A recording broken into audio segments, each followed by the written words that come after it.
Hi, welcome to Module 5.1, Monitoring and Managing Performance. As always, we'd like to thank Canada Mortgage and Housing Corporation for their support of this course through the project Community-Led Design for Specialized Housing in the North.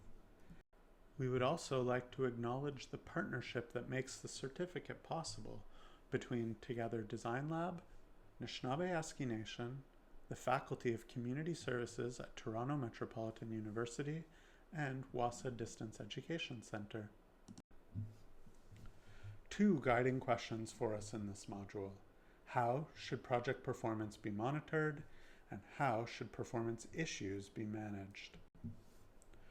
Monitoring performance is really about making sure that the work that's being done matches what was agreed on in the contract. And that means the schedule, the quality of construction, and the standards that you outline for your project. And while you need to do this throughout the project, a critical time where you may look to pay particular attention to this is when invoices are being received, or when you want to make sure before issuing a payment that what you're paying for is reflected in what's happening on the ground. One of the most common ways to monitor that there's alignment between what's happening on the ground and the payments you're making or the invoices you're receiving is through site visits.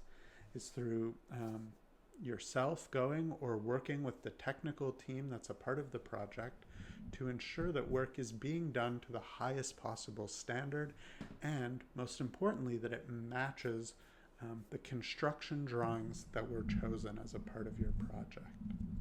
Beyond site visits, or additionally as a part of your site visits, you want to continue to make sure that you have written records of everything that's happening in your project.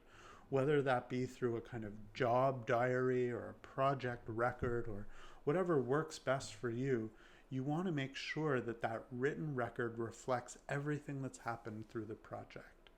First, in case there's any problems in this project, to ensure that you've correctly recorded what happened, and also to help facilitate your post-project evaluation, where you can look at what's worked and what hasn't worked.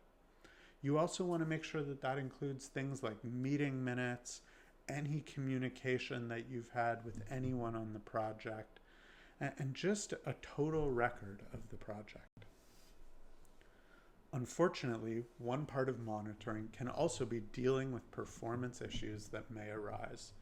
These are usually referred to as non-conformance issues, which means that the work that's being done or what you're seeing on the job site doesn't conform with the contract. And what you need to do at that point is issue a formal notice of non-compliance. This is a letter or written form of communication, it can definitely be an email now, that lets the contractor know that you've identified the issue, it clearly states what the issue is, and details what your anticipated response to that issue is.